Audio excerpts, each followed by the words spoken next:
The sharp, metallic click of a revolver hammer being cocked back shattered the freezing stillness of the dark manor hallway. Thaddeus Vance stood at the threshold of his own kitchen, his weathered fingers gripping the cold steel Colt 45. Through the gloom, a sudden jagged shadow lurked near the massive timber counters, a shadowy figure hunched over in frantic, desperate movements. "Move an inch, and it'll be your last," Thaddeus growled, his voice a low, lethal rasp, echoing through the cavernous room.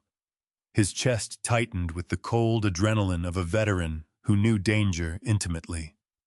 A sharp, terrified gasp sliced through the air as a tiny jar clattered loudly onto the stone floor, shattering the midnight silence. In the bitter moisture-heavy chill of a November night, in 1888, the sprawling Florida country offered no solace to a man whose mind refused to rest.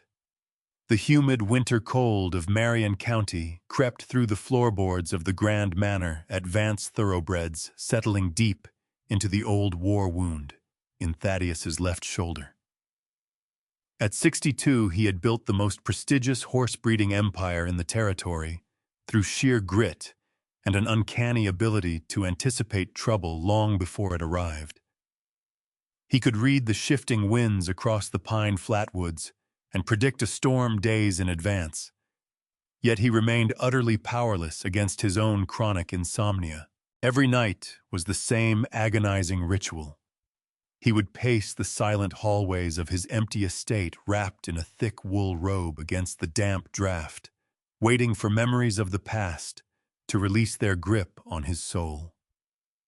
Tonight, however, the heavy silence was broken, not by the phantom echoes of cannon fire, but by a real physical sound, a rhythmic, desperate thumping coming from the ground-floor cookhouse. Thaddeus lowered his firearm slightly as he turned up the wick of an oil lantern on the wall. Warm, amber light flooded the cavernous room, illuminating cast-iron stoves, hanging copper pots, and sacks of flour piled high. Standing on a small wooden crate just to reach the high oak counter was a frail 17-year-old girl. She was hunched over a massive wooden trough, violently kneading a mountain of thick, heavy dough meant to feed 30 hungry ranch hands at dawn. Her small hands were raw and red from friction and lye soap. Strands of dull blonde hair escaped her messy braid, sticking to the perspiration on her forehead. Beneath her wide, terrified eyes lay deep, dark shadows, not mere fatigue, but a profound, bruising exhaustion that seemed far too heavy for a child to bear. "Who in God's name are you?" Thaddeus demanded, keeping his tone firm, yet lowering the gun completely. "And what are you doing in my house at 3 a.m? The girl frantically wiped her flour-dusted hands on her coarse linen apron, her knees trembling so violently that the crate beneath her creaked. I'm Clara, sir," she stammered, her voice barely a whisper against the vast room. "Clara Miller. I'm Nora's daughter. Nora, your housemaid." Thaddeus's sharp mind instantly retrieved the file. Nora Miller was a quiet, reliable woman who had worked the manor's laundry and dusting for nearly 3 years. She was a widow, hard-working, and kept strictly to herself. "Where is your mother?" Thaddeus asked, stepping closer. "Why isn't she here tending to her duties?" "She's sick, Mr. Vance." Clara blurted out the words tumbling from her lips in a rushed, rehearsed cadence. "Just a small winter fever, sir. Nothing to worry about. She was terribly anxious about the bread for the men tomorrow, so I told her I would handle it while she rested. I let myself in with her key. I promise I'm not stealing anything. I just wanted to get the baking done before dawn." Thaddeus crossed his arms, his icy blue eyes scanning the massive counter. There were 4 more wooden troughs waiting to be mixed alongside 50-pound sacks of flour. It was back-breaking, agonizing labor meant for a full-grown farmhand, not a thin, pale girl who looked as though a strong gust of Florida wind might blow her away. A small fever does not keep a woman in bed, while her teenage daughter sneaks into a kitchen at midnight. Thaddeus said dryly. "You should be at home. You have school in the morning." At the mention of school, Clara flinched. It was a microscopic movement, a sudden tightening of her narrow shoulders, and a swift drop of her gaze to the pine floorboards. To a man who had spent 40 years reading the subtle bluffs of rival horse breeders across velvet tables, that tiny flinch spoke volumes. It was the mark of a hidden truth. "I'll be done soon, sir," Clara whispered, her voice tight with suppressed emotion. "I promise I won't disturb you again." She turned back to the dough, desperately plunging her sore knuckles into the mixture, as if trying to signal that the conversation was over. But Thaddeus Vance did not leave. He stood in the dim lantern light, watching the fierce, desperate energy in her small frame. His eyes wandered from the flour-dusted counter down to the back door, where an old battered leather satchel rested against the wall. It was a worn saddlebag repurposed for schoolbooks, its brass buckles strain-worn and green with age. Peeking out from the unbuckled main flap was a stiff piece of parchment, adorned with a bright red wax seal, the distinct mark of the State Normal School in Tallahassee, the premier teachers' college in the state. Curiosity piqued. Thaddeus took a step toward the bag. Clara noticed his movement and gasped, practically throwing herself off the wooden crate to grab the leather satchel, clutching it tightly against her chest like a shield. In that fleeting second of panic, the flap of the bag shifted. Thaddeus's sharp eyes caught sight of what lay inside alongside the official scholarship parchment. Neatly tucked in the side pocket was a small scratched tintype photograph of a man in a Union Army uniform. Right beneath it lay a thick, hidden bundle of handwritten letters wrapped tightly in twine and stamped with the ominous heavy ink of the Florida State Penitentiary, accompanied by a small notebook dense with legal scribbles and names. Clara's heart hammered against her ribs like a trapped bird. Terror flared in her eyes, a terror far greater than the fear of being caught baking at night. She wasn't just afraid of getting scolded. She was terrified that this powerful, stern ranch owner would discover the dark mark on her family name and throw her dying mother out into the freezing winter gloom. "Leave the dough, Clara," Thaddeus said softly, his voice dropping its harsh edge. "Sir, please." Clara pleaded, her eyes shining with unshed tears. "The men need their bread. If it isn't ready, Mr. Rubin will dock my mother's pay. We can't afford that." "I will settle with Rubin, and I will handle your mother," Thaddeus replied, leaving no room for argument. "Take your bag and go home to your cabin. Get whatever sleep you can." Clara hesitated, looking at the half-kneaded dough, as if she were abandoning a vital battlefield. She had no choice. She slowly unhitched her flour-caked apron, slung the heavy leather satchel over her shoulder, and slipped out the back door into the swirling white fog of the pre-dawn cold. Thaddeus stood alone in the quiet kitchen. The silence returned, but it was no longer empty. It was filled with a dozen jagged, unanswered questions. A brilliant young girl with an elite college scholarship, a midnight secret, a Union soldier's photograph, and official correspondence from a state prison. The pieces did not form a logical picture, and Thaddeus Vance despised broken patterns. Walking back to his study, he picked up his pipe and sat by the dying embers of the hearth. He didn't bother trying to sleep. As the black sky outside his window slowly bled into a pale, frosty gray, he waited for the dawn, fully resolved to unearth the truth hiding in the fog of Marion County. The weak, icy rays of the morning sun cut through the thick white mist of Marion County, but offered no warmth to the frost-dusted grounds of Vance thoroughbreds.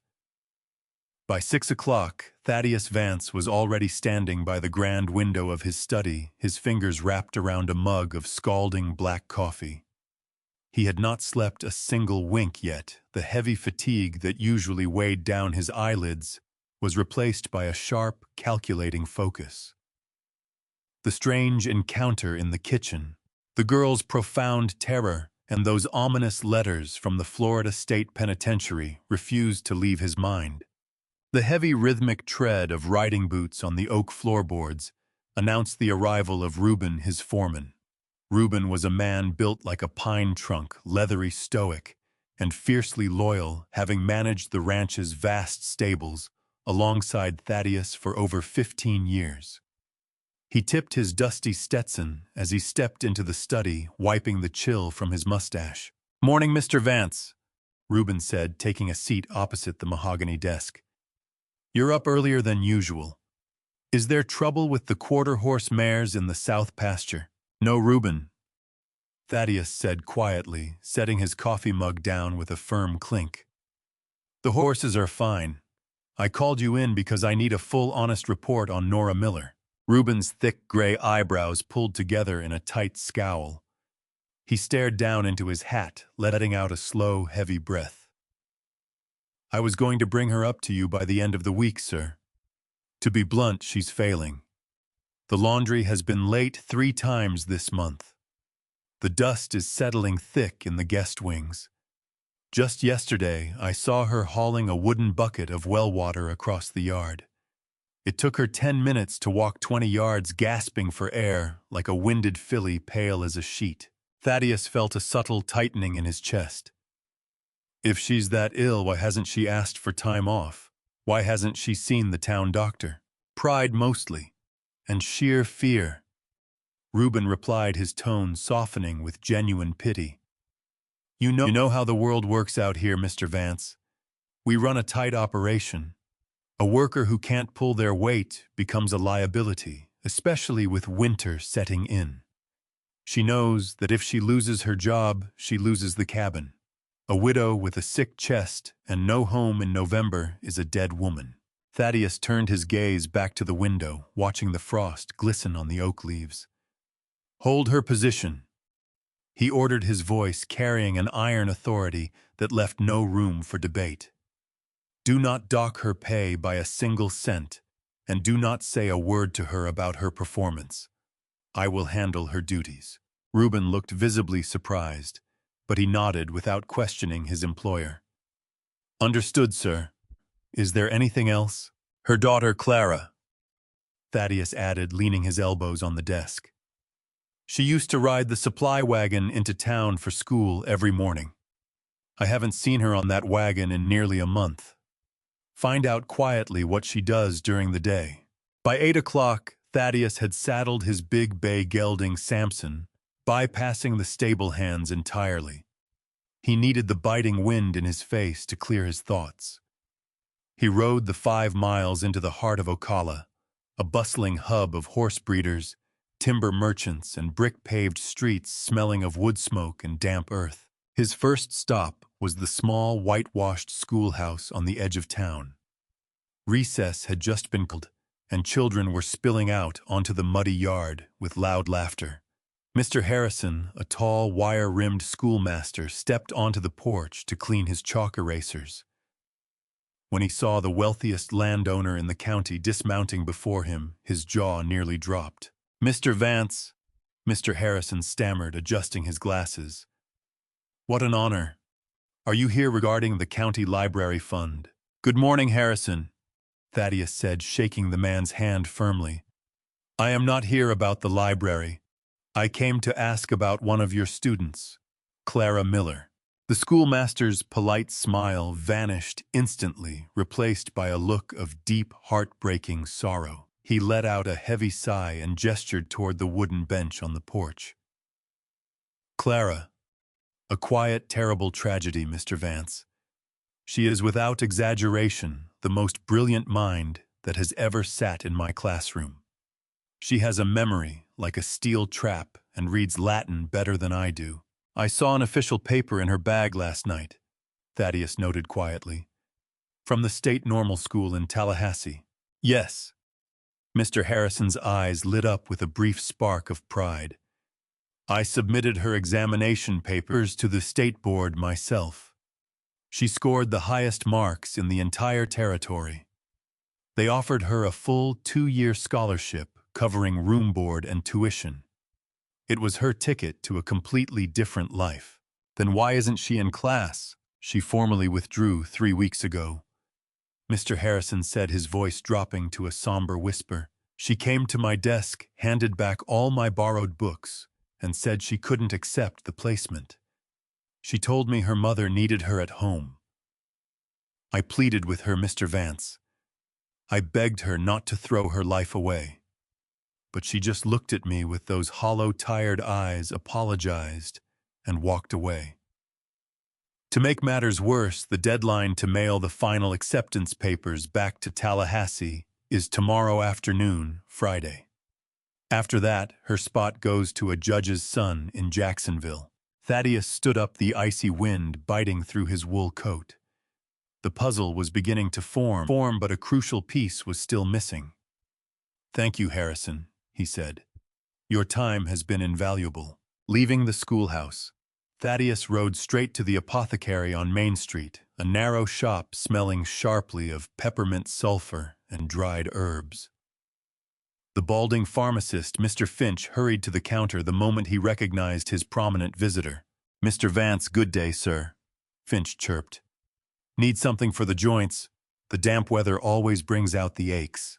"I need information, Finch," Thaddeus said, placing a heavy $10 gold coin onto the glass counter. "About Nora Miller. Does she buy her medicine here?" Finch's eyes lingered on the gold coin before he cleared his throat and leaned in close. "Mrs. Miller. Yes, sir. She has severe lung inflammation, miner's lung, or advanced asthma. She was coughing up blood when she came in 2 months ago. I offered her a new tonic imported from the north. It opens the airways and clears the fluid, but it's expensive, $2 a bottle, lasting only a week." "Has she been taking it?" "She bought 1 bottle, sir, and then ran out of money," Finch admitted, shaking his head. "She owes me $4 already. I had to cut her off. I have a business to run after all. She told me every spare dime she had was being sent away to a legal firm in Jacksonville." Thaddeus's eyes narrowed.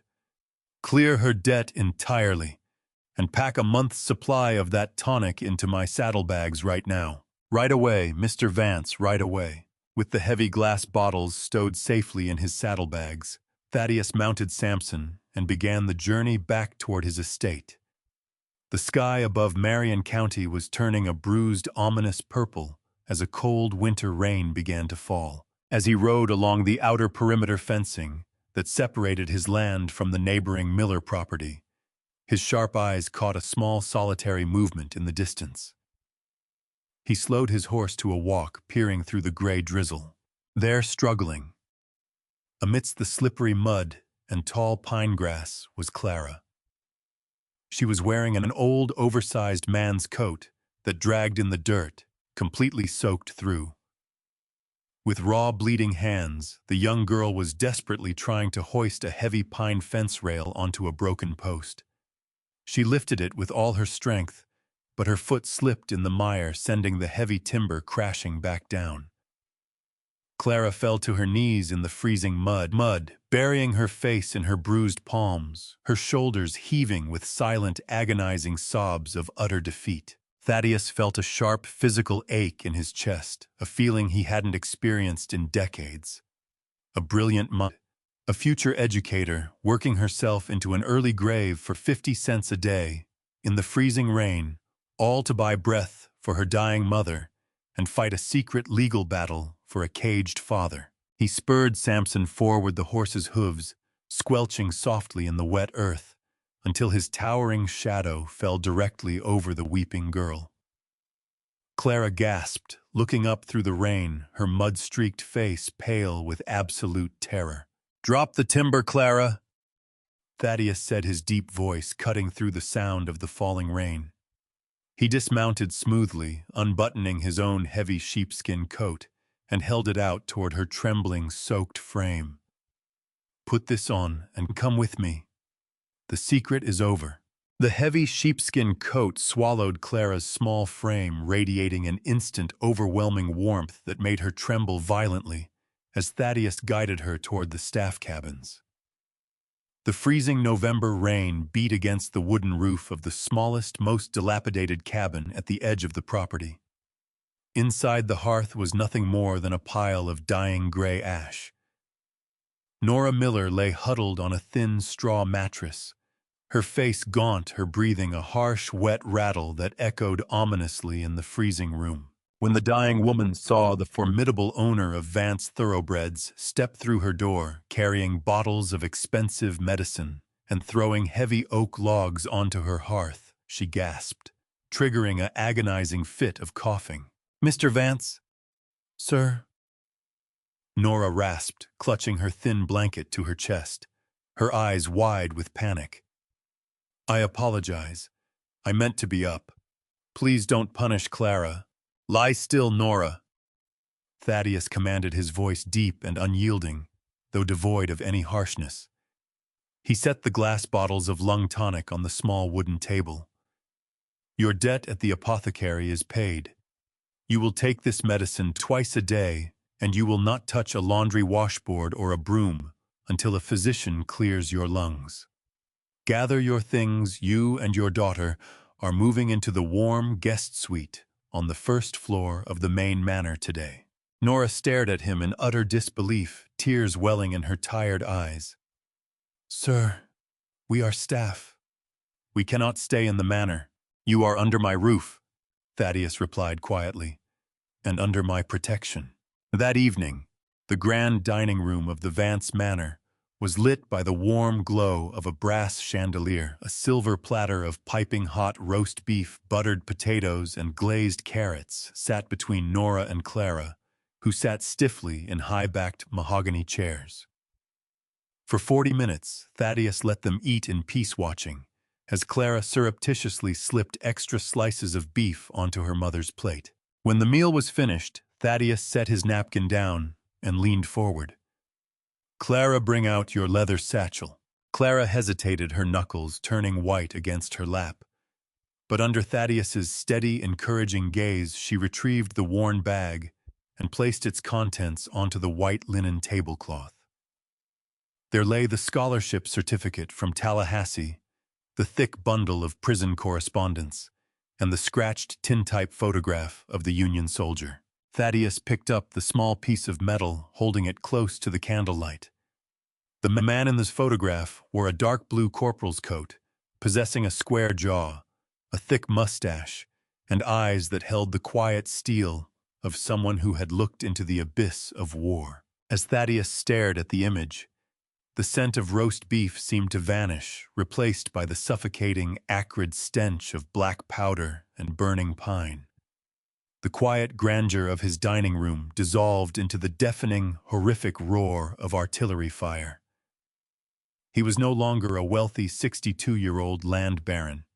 He was a terrified 20-year-old private in the blood-soaked swamps of Florida during the Battle of Olustee in February 1864. He remembered the blinding pain of a cannon splinter, shattering his leg, falling backward into the freezing mud, choking on his own blood as the rebel skirmishers advanced.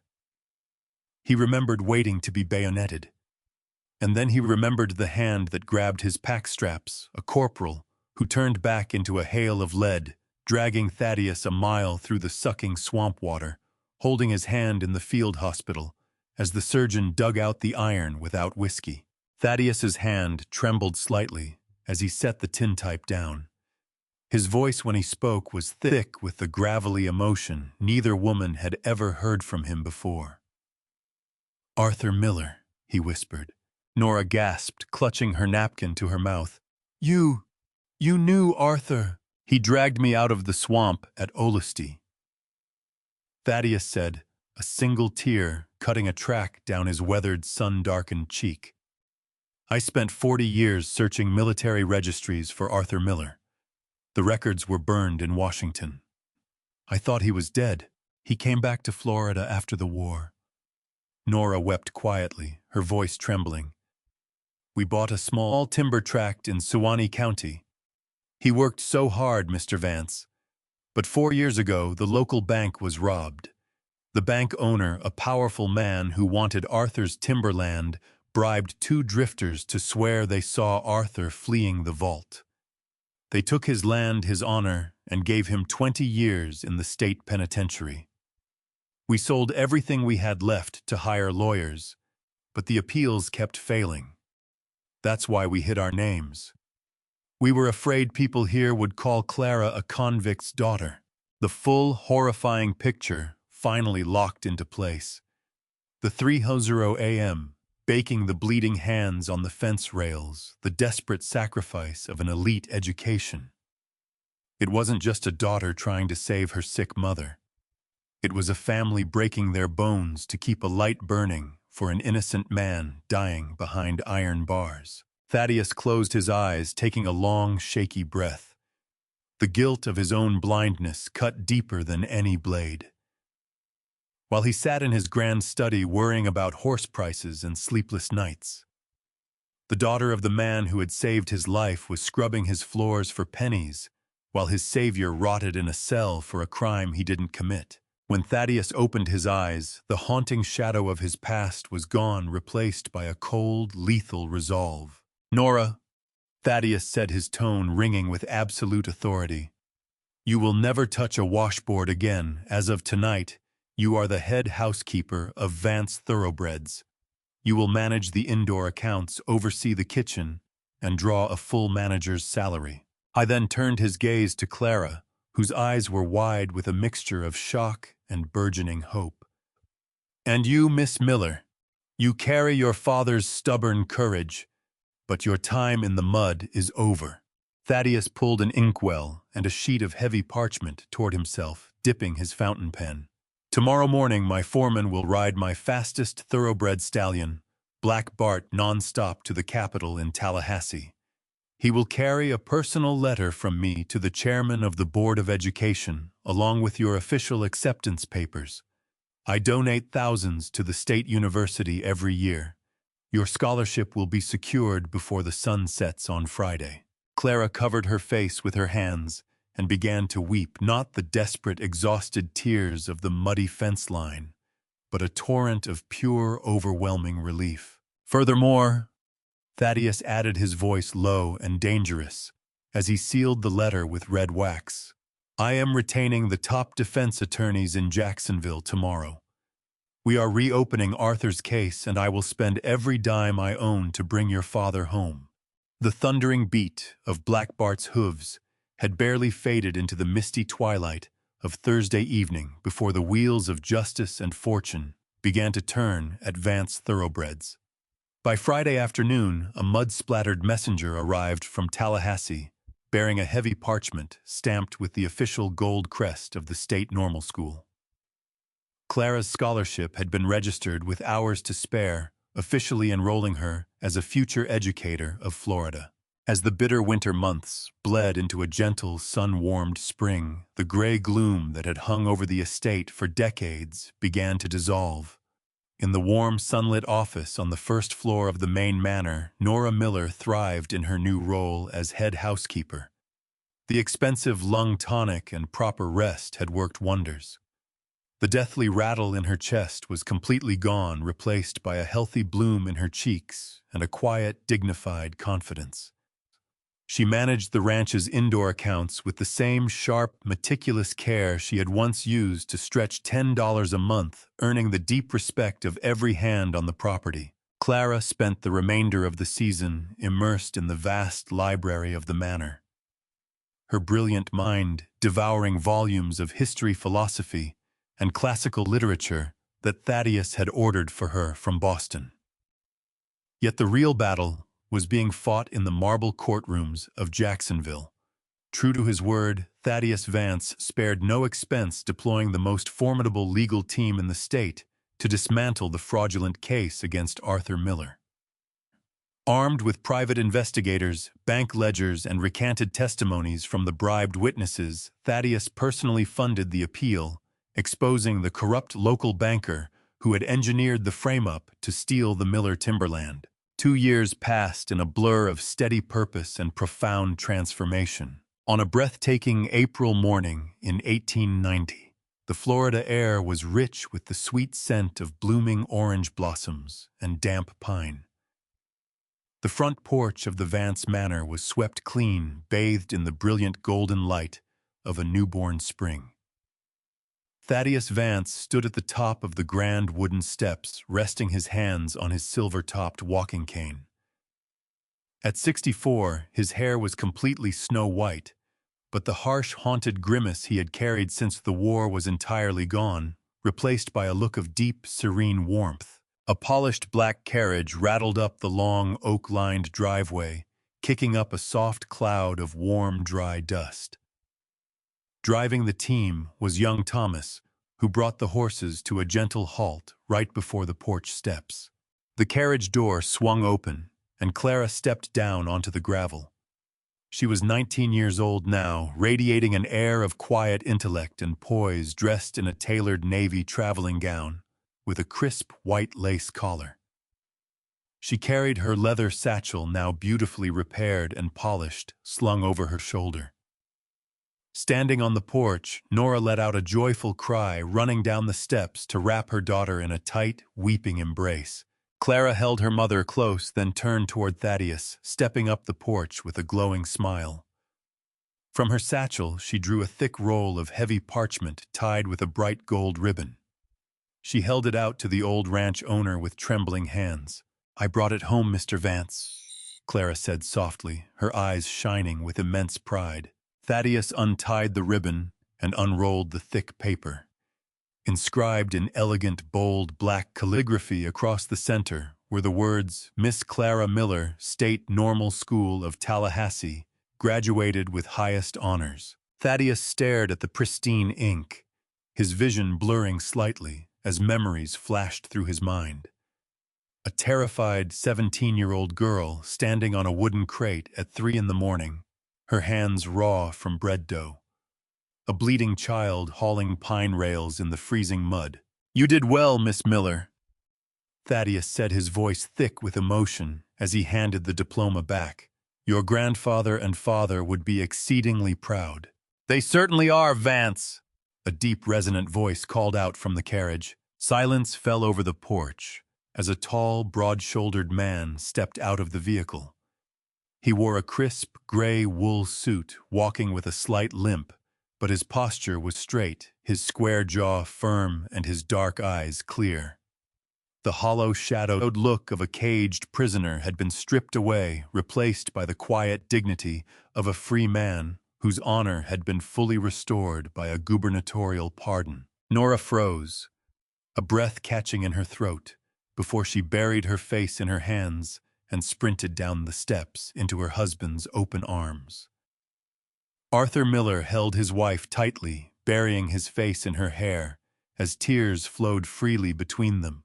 A family finally whole, redeemed and restored after years of agonizing darkness. Arthur walked slowly up the porch steps, stopping directly in front of the man who had saved his family. The two old Union veterans stood face to face under the warm Florida sun, 40 years of shared history and suffering lingering between them. Thaddeus reached into his coat pocket and withdrew a small object wrapped in soft velvet. He handed it to Arthur. Unwrapping the cloth, Arthur gasped softly.